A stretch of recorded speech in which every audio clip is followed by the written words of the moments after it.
So look, real quick, I was having a conversation with my client, and I just want to share with y'all what the conversation was about. So we were talking about idolatry. So we know that idolatry is idolizing anything that you put in place of where God belongs. Anything you got a deep respect for, or hot admiration, or deep love, you know, that anything or anybody can become idolatry, a form of idolatry. So we were in conversation about how we can put our pastors and our leaders, how we can idolize them.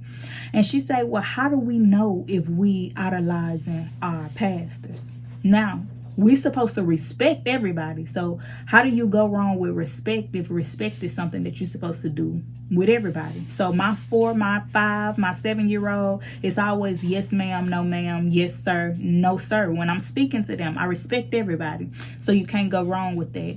But when you got this high respect for them, that's when it becomes idolatry. So the example I gave her when she said, how do we know if we're idolizing our pastor? So I'm gonna use me as an example. So I used to smoke weed.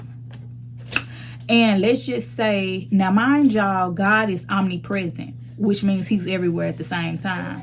So I used to smoke weed. Let's just say I'm sitting on the porch and I roll my little blunt up and I done spied it up and I put it to my lips. But then I see a car that looks like my pastor and I go to hurry up and put this blunt out.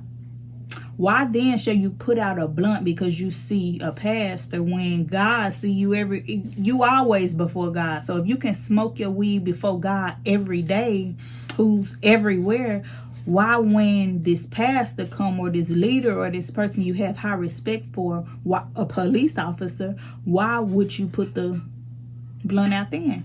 At least if you're going to do it before God every day, at least you can do it before. If you're going to disrespect God, at least disrespect man too. But right then and there is where the line is drawn. That's idolizing without even knowing. So yeah.